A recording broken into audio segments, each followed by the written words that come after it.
प्रसन्नवदनं ध्यायेत् सर्वविघ्नोपशान्तये वागीशाद्यसुमनसः सर्वार्थानाम् उपक्रमे यं नत्वा कृतकृत्यास्तु तं नमामि गजाननं गुरुर्ब्रह्मा गुरुर्विष्णु गुरुर्देवो महेश्वरः गुरुसाक्षात् परं ब्रह्म तस्मै श्रीगुरवे नमः अकण्ठमण्डलाकारं व्याप्तं येन चराचरं तत्पदं दर्शितं येन तस्मै श्रीगुरवे नमः जानकीकान्तस्मरणं जय जय राम राम सद्गुरुनाथ महाराज की जय அப்படிங்கிறார். இதுக்கு மேலே வாலி வதை படலத்தில் கொண்டு வந்து ராமநாமத்தினுடைய பெருமையை ஸ்தாபிக்கிறார். வாலியினுடைய மார்பில் வந்து அப்படி அம்பு தைச்சது, தாடகி அடிச்ச பொழுது அந்த அம்பு குத்தி வெளியில போய் கிளம்பி இங்கோ போயிடுது. ஆனா வாலி கிட்ட அடிச்ச அம்பு நின்னுது. வாலியை தாண்டிட்டு அந்த அம்பு கிளம்பி போகல. வாலி கீழே விழுந்த உடனே என்னை யார் அடிச்சா அப்படின்னா அடிச்சவாளுடைய பேர் அந்த அம்புல இருக்குமா. யார் அந்த அம்புக்கு சொந்தக்காரனோ அந்த பேரை எழுதி வச்சிருப்பான். நியாயமா நடந்துக்கிற ராஜாக்கள். அதனால ராமருடைய அந்த அம்புகள் எல்லாம் ராம நாமம் இருந்தது இல்லையா. வாலி அடிச்சு அந்த அம்பை பார்க்கிறான், யாருடா என்ன அடிச்சது அப்படின்னு. அப்ப கம்பன் சொல்றார், இந்த ராமாங்கிற எழுத்தை எப்படி பார்த்தா, மும்மை சார் உலகுக்கெல்லாம் மூல மந்திரத்தை முற்றும் தம்மையே தமர்க்கு நல்கும் தனிப்பெரும் பதத்தை தானே இம்மையே எழுமை நோக்கும் மருந்தினை ராமன் என்னும் செம்மை சேர் நாமம் தன்னை கண்களில் தெரிய கண்டான். அந்த ராமன் மும்மை சார் உலகுக்கெல்லாம் மூல மந்திரம் தன்னை முற்றும் தம்மையே தமர்க்கு நல்கும் தனிப்பெரும் பதத்தை தானே இம்மையை எழுமை நோய்க்கும் மருந்தினை ராமன் என்னும் செம்மை சேர் நாமம் தன்னை கண்களில் தெரிய ராமநாமத்துக்கு எவ்வளவு பெருமை சொல்றார். அப்படி வந்து கம்பர் அந்த இடத்துல அந்த எந்த ராமநாமத்தை பார்த்தான்னு சொல்லும் பொழுது அழகா சொல்லிண்டே வர்றார். நாமத்தினுடைய பெருமை அப்படி சொல்றார். அழகா மகான்கள் எல்லாம் நிறைய கீர்த்தனையில பாடிட்டு போயிருக்கா. தியாகராஜ சுவாமிகள் சொல்றார், இது என்ன மந்திரம் தெரியுமா? ராமநாமமோ ஜென்மரக்ஷக மந்திரம் அப்படிங்கிறார். ஜென்மரக்ஷக மந்திரம்னா என்ன அர்த்தம்? நீ பிறந்து பிறந்து பிறந்து பிறந்து செத்து போயிட்டே இருக்கியப்பா. புனரப்பி ஜனனம் புனரப்பி மரணம் புனரப்பி ஜனனி ஜடரே சயனம்னு இந்த வாழ்க்கை முடிஞ்சு கொடுத்துனா உன்னுடைய வாழ்க்கையில் எல்லாம் முடிஞ்சு போயிடுத்துன்னு நினைக்காத. குழந்தையா இருந்து அப்புறம் இளமையா இருந்து அப்புறம் நடு வயது இருந்தது, வயோதிகம் வந்ததுன்னா திரும்பி ஒரு இடத்துல போய் ஓய்வு எடுத்துட்டு திரும்பி நீ வரப்போற. அவ்வளவுதான் வித்தியாசம். வாழ்க்கை முடியல. மரணம்ங்கிறது வாழ்க்கையினுடைய முடிவு கிடையாது, முக்திங்கிறது தான் வாழ்க்கையினுடைய முடிவு. அதனால என்ன சொல்றார்? ராமநாமமோ ஜன்ம ரக்ஷக மந்திரம். அடுத்து சொல்றார், தம் மனசை பார்த்து அருமையான மனித பிறவி கிடைச்சது.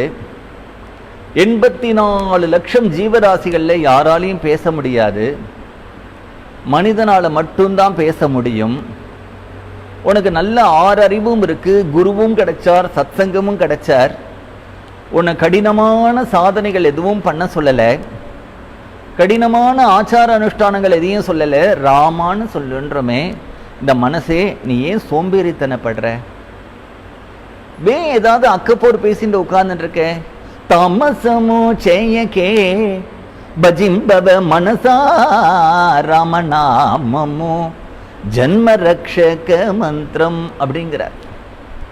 அழகா அடுத்தது இங்க சொன்னார் இல்லையா, மும்மை சார் உலகுக்கெல்லாம் மூலமாத்திரம் தன்னை அப்படிங்கிறார் இல்லையா. அதையே புரந்தரதார் சொல்றார், ராமமாத்ரவ ஜபிஷோ ஹே மனுஜா ராமமாத்ரவ ஜபிஷோ ಆ ಮಂತ್ರ ಈ ಮಂತ್ರ ಎಂದು ನೀ ಕೆಡಬೇಡ ಸೋಮಸೇಗರ ಧನ್ನ ಸತಿಕೆ ಹೇಳಿತ ಮಂತ್ರ ರಾಮ ಮಂತ್ರವ ಜಪಿಷೋ. பார்வதிக்கு பரமேஸ்வரன் சொன்ன மந்திரம் இல்லையா?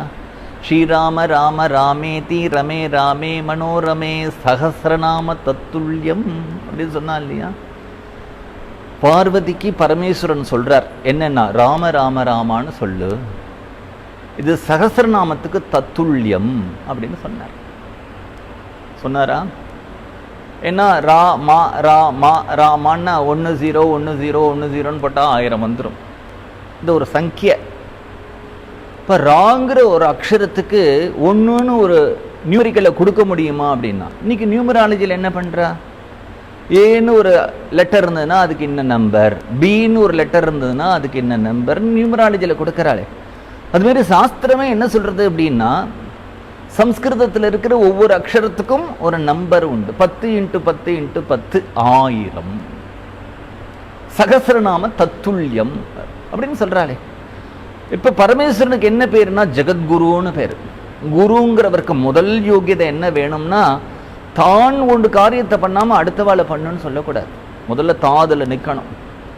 இதிலிருந்து பார்வதியை பார்த்து ராம ராம ராமான்னு சொல்லுன்னு பரமேஸ்வரன் சொல்றதுனாலேயே அவர் எப்பொழுதும் ராமநாமத்தை சொல்லின்னு இருக்கார். ஜெகத்குருவா இருக்கிற அவர் தான் சொல்லாம இன்னொருத்தருக்கு சொல்வாரோ? அப்ப அம்மா அப்பா ஜபம் பண்றா அப்படின்னா பிள்ளைகள்லாம் எது ஜபம் பண்ணும்? இன்றைக்கும் கோவில் பிரகாரத்திலே அந்த கோஷ்டத்தில் இருக்கிற பிள்ளையாரில் முதல்ல இருக்கிறவர் நர்த்தன கணபதி. நாட்டியம் ஆடிண்டே ஒரு பிள்ளையார் இருப்பார். அந்த பிள்ளையார் கையில பார்த்தா ஜபமாலை இருக்கும். பிள்ளையார் கையில ஜபமாலை வச்சுருக்கிறதுனால ஜபம் பண்றாருன்னு தெரியறது. என்ன ஜபம் பண்றாருன்னா, அப்பா அம்மா பண்ற ஜபத்தை தானே பண்ணுவார். அப்ப மகாகணபதியும் தாரக மந்திரத்தை ஜபம் பண்றார். எல்லாரும் திருச்செந்தூர் போறேல், திருச்செந்தூர்ல போய் செந்தில் வடிவேலனை பார்த்தா அந்த செந்தில் வடிவேலன் கையில ஜபமாலையை வச்சுருக்கான். அண்ணா ராமநாமம் ஜபம் பண்றார்னா தம்பி என்ன ஜபம் பண்ணுவார்? ராமநாமத்தை தான் ஜபம் பண்றார்.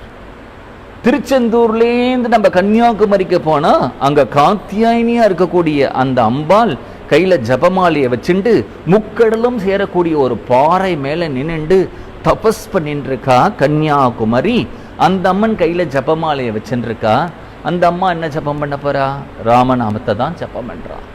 இங்கேருந்து ஸ்ருங்கேரி போனா ஸ்ருங்ககிரியில சாரதா கையில ஜபமாலையை வச்சுருக்கா. அந்த ஜபமாலை அங்கேயும் சாரதா நாமத்தை தான் ஜபம் பண்றா.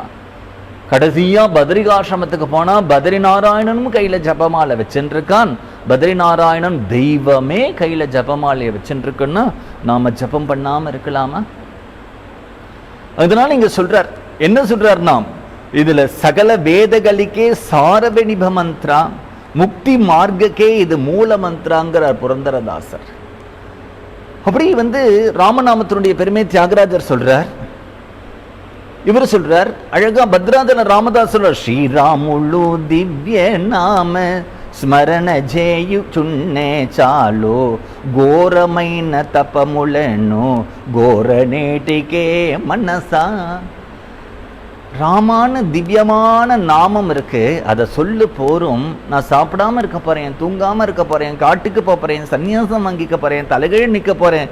கோரமைன தப்பமுலனோ கோர நேட்டிகே மனசா அப்படிங்கிற తారగ శ్రీరామ నామ ధ్యానము చేసిన చాలు వేరు వేరు தெய்வமுலனு வெதக நேட்டிகே மனசா அப்படிங்கிறார். ராமநாமம் இருக்கும் பொழுது வேற என்னடா வேணும் அப்படிங்கிறார். ராமநாமத்துக்குள்ள எல்லா தெய்வங்களும் இருக்குன்னு சொல்லிட்டோமா, பிரத்யேகமா தியாகராஜர் ஒரு கீர்த்தனை பாடுறார். இவ்வளவு பக்தால் உலகத்தில் இருக்காளே, இவ்வளவு பக்தர்களையும் நம்ம ரெண்டா பிரிச்சுடலாம். ஒன்று சைவர்கள், இன்னொன்று வைணவர்கள் அப்படின்னு பிரிச்சுடலாம். ஏன்னா கணபதினாலும் சைவத்துக்குள்ள தான் வரும், முருகன்னாலும் சைவத்துக்குள்ள தான் வரும், தேவியினாலும் சைவத்துக்குள்ள தான் வரும், சூரியனை இதுலேயும் சேர்க்கலாம் அதுலேயும் சேர்க்கலாம். அதனால இந்த ஷண்மதமும் ரெண்டா பிரிச்சுடலாம். ஒன்று சைவம், இன்னொன்று வைணவம். அந்த சைவர்களுக்கெல்லாம் ரொம்ப முக்கியமான ஒரு மந்திரம் இருக்கு, என்னன்னா நமசிவாய. வைஷ்ணவர்களுக்கெல்லாம் முக்கியமான ஒரு மந்திரம் இருக்கு, நாராயணா அப்படிங்கிறார். தியாகராஜ சுவாமிகளுக்கெல்லாம் அண்ணன் அந்த கீர்த்தனை பாடும் பொழுது அந்த கீர்த்தனை அவருக்கு வரத்துக்கு ஒரு ட்ரிகர், ஒரு ப்ரொவோக்கிங், ஏதோ ஒரு சம்பவம் காரணமா இருக்கு. தியாகராஜர் ரொம்ப சாத்வீகமா ராமரை பூஜை பண்ணுவார். அவருக்கு ஆடம்பரமே பிடிக்காது. திருவையாறுல திருமஜன வீதியிலே பழங்காலத்து ஓட்டு வீடு, ஒரு பறை, சாலப்பறை, அதுக்கு பக்கத்துல சின்ன ராமர், குட்டி ராமர். இன்றைக்கும் தஞ்சாவூர்ல ஒரு பக்தருடைய கிரகத்துல இந்த ராமர் இருக்கு. அந்த ராமரை போய் பார்க்கும்பொழுது, இந்த ராமரா தியாகராஜர் இவ்வளவு கீர்த்தனைகள் பாடினார்னு இருக்கும். குட்டி ராமர். எல்லாத்துக்கும் பாவம் தானே முக்கியம். பெருசா ஒரு சுவாமியை வச்சுட்டா அந்த சுவாமி பெருசா அனுகிரகம் பண்ணுவார்னா, மீரா சொல்றா இமயமலையை போய் பூஜை பண்ணு அப்படிங்கிறார். சுவாமி பெருசா சுவாமி சின்னதாங்கிறதுல என்ன விசேஷம் இருக்கு? உன்னுடைய பக்தி பெருசா இருக்கணுமே தவிர மூர்த்தி ஆக்கிருதி பெருசா இருக்கிறதுல ஒன்றும் பிரயோஜனம் இல்லை. குட்டி ராமர், பட்டாபிஷேக ராமர், இன்றைக்கும் தியாகராஜனால ஆராதனை பண்ணப்பட்ட ராமர், அவ்வளவு கீர்த்தனங்களை அனுபவிச்ச ராமர் இன்றைக்கு தஞ்சாவூர்ல ஒருத்தராத்துல இருக்கார். தியாகராஜ சுவாமிகள் அந்த பூஜைக்கு அழகா எல்லாம் சித்தமா எடுத்து வச்சுருக்கார். நிறைய தூபம் எடுத்து வச்சிருக்கார், தீபம் எடுத்து வச்சிருக்கார், நைவேத்தியங்கள்லாம் தயாராயின்னு இருக்கு, அர்க்கிய பாத்திரங்கள் ஆச்சமணிய பாத்திரங்கள் எல்லாம் ரெடியா இருக்கு. கரெக்டா பக்கத்துல மணி எடுத்து வச்சுருக்கார், ஆசனம் போட்டுருக்கார். அந்த புஷ்பங்கள் எல்லாம் துளசி இருக்கு, பாரிஜாத புஷ்பம் இருக்கு, 2 விருட்சி இருக்கு, செண்பகம் இருக்கு. இப்படி அந்த புஷ்பங்கள் எல்லாம் தனியா எடுத்து வச்சுருக்கார். அப்ப பக்கத்தாத்துல இருந்து ஒரு அம்பி என்ன பண்ணினான்னா, நல்ல வில்வ தலங்களை கொண்டு வரான்.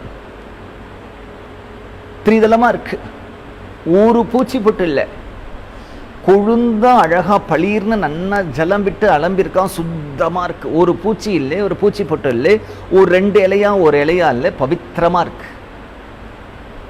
பக்தாளுக்கு என்ன தோணும்னா, நிறைய புஷ்பத்தை பார்த்தா ஒரு ஆசை வந்துடும். என்ன ஆசை அப்படின்னா, இதை எடுத்து பகவானுக்கு அர்ப்பணம் பண்ணணுமேன்னு தோணும். நம்மள ஒரு மனுஷனா படைச்சு ஒரு கையும் கொடுத்து அவனுடைய திருவடியும் நீட்டி ஒருத்தர் புஷ்பத்தையும் பறிச்சு கொண்டு வைக்கும்போது அதை கூட நீ போடலைன்னா நீ அப்புறம் என்ன பக்தன்? நீ சோம்பேறின்னு. அந்த புஷ்பமே பகவானுடைய திருவடியை சேர்ந்தாதானே அதனுடைய ஜென்மா. அதுக்கு அதை எதற்காக பகவான் படைச்சானோ அது கிருத்தார்த்தமாகிறது. அந்த புஷ்பத்தினால பகவானுக்கு அர்ச்சனை. அப்படி வந்த உடனே தியாகராஜருக்கு உடனே ஒரு வேகம் வந்துருத்து, அதை எடுத்து அர்ச்சனை பண்ணணும்னு. அப்படி சுவாமிக்கு அர்ச்சனை பண்ணும்பொழுது எப்படி பண்ணணும்னா, இவ்வளவு பூவை எடுத்து விட்டு விட்டு எரியக்கூடாது. ஏன்? ஒரு மல்லிப்பூ முல்லைப்பூலாம் கொத்து கொத்தாவா பூக்கிறது, அதை பறிக்கிறவா அப்படியா புடுங்குறா, ஒன்னொன்னா பூக்கிறது. ஒருத்த தலையில வெயில் படக்கூடாதுன்னு முண்டாசு கட்டிண்டு அவளுக்கு 10 ரூபாய் கூலி கொடுக்க போறா. 1 கிலோக்கு ஒவ்வொரு பூவா பறிக்கிறா இல்லையா? 10 ரூபாய்க்கு அவ கார்த்தாலேருந்து ராத்திரி வரைக்கும் பொறுமையா படிக்கும் பொழுது பரமபதத்தை கொடுக்கக்கூடிய பகவானுக்கு நீ ஒவ்வொரு பூவா எடுத்து அர்ச்சனை பண்ணக்கூடாதா? அப்ப ரசிச்சு பண்றதுதான் பக்தி. பக்திங்கிறது என்ன அப்படின்னா, நீ அனுபவிக்கணும். முதல்ல இந்த பக்தி பண்றதை அனுபவிக்கணும். மகான்கள் எல்லாம் பக்தி அப்படின்னு விட்டா புண்ணியம்னே சொல்ல மாட்டா, மகான்கள் எல்லாம் பாக்கியம் அப்படின்வா. இதுக்கு நீ கொடுத்து வச்சிருக்கணுமே, அந்த பூஜை பண்றதுக்கு நீ கொடுத்து வச்சிருக்கணுமே, அதனுடைய ருச்சி தெரியணுமே அப்படின்னு ரசிச்சு ரசிச்சு பூஜை பண்ணணும் இல்லையா? தியாகராஜ சுவாமிகள் அத்தகைய பக்தர் தானே. அந்த வில்வ தலங்களை பார்த்த உடனே அவருக்கு பகவானுக்கு அர்ச்சனை பண்ணணும்னு ஆசை வந்துடுத்து. அந்த வில்வத்தை எடுக்கிறார், ராமருடைய முகத்தை பார்க்கிறார், ஒரு தயக்கம் வருது. இவர் விஷ்ணுவாச்சே, இவர் வில்வத்தினால பூஜை பண்ணலாமா, யாராவது ஏதாவது சொல்ல போறாளே, சிவனை தானே வில்வத்தினால கீழே வச்சு விடுறார். திருப்பி அந்த வில்வத்தை பார்த்தா அவருக்கு மனசு கேட்கல, அர்ச்சனை பண்ணணும்னு தோன்றது. திருப்பி ராமரை பார்த்தா வேண்டாம்னு தோன்றது. இப்படியே திரும்பி இருக்கும்பொழுது இது ராமர்கிட்டே கேட்டுடலாமே. தெய்வம் பேசாதவாளா இருந்தா இன்னொருத்தட்ட கேட்கணும், தெய்வமே பேசும்பொழுது இன்னொருத்தட்ட போய் ஏன் கேட்கணும்? நிர்ணயிரா ராமா, உன்னை யாருன்னு நான் நிர்ணயம் பண்றது? நின்னை ஏட்ல ஆராதிஞ்சீரா, நீ யாருன்னு நிர்ணயம் பண்ணினாதானே அப்புறம் உன்னை எப்படி ஆராதனை பண்ணுன்றது நான் நிர்ணயம் பண்ண முடியும்.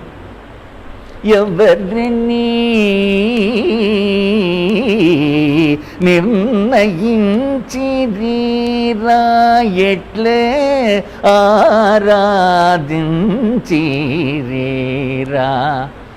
ராமரப்பா சிவுடனோ, சிவனா? மாதவுடனோ, விஷ்ணுவா? கமல பவுடனோ, இல்ல இந்த தாமரையில தோன்றின பிரம்மாவா? இல்ல அதை தாண்டி நாமரூபங்கள் இல்லாத பிரம்மம் இருப்பாரு. பிரம்மனோ, நீ யாரு அப்படின்னு கேட்கிறார்.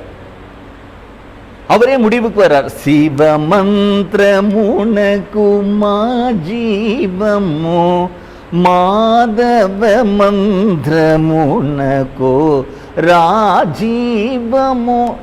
உலகத்தில் இருக்கிற பக்தால ரெண்டா பிரிச்செல்லாம் சைவர்கள் வைஷ்ணவர்கள்னு சொன்னேன் இல்லையா? அத்தகைய சிவபக்தர்களுக்கெல்லாம் பிராணன் நமசிவாய பஞ்சாட்சரம். அந்த நமசிவாய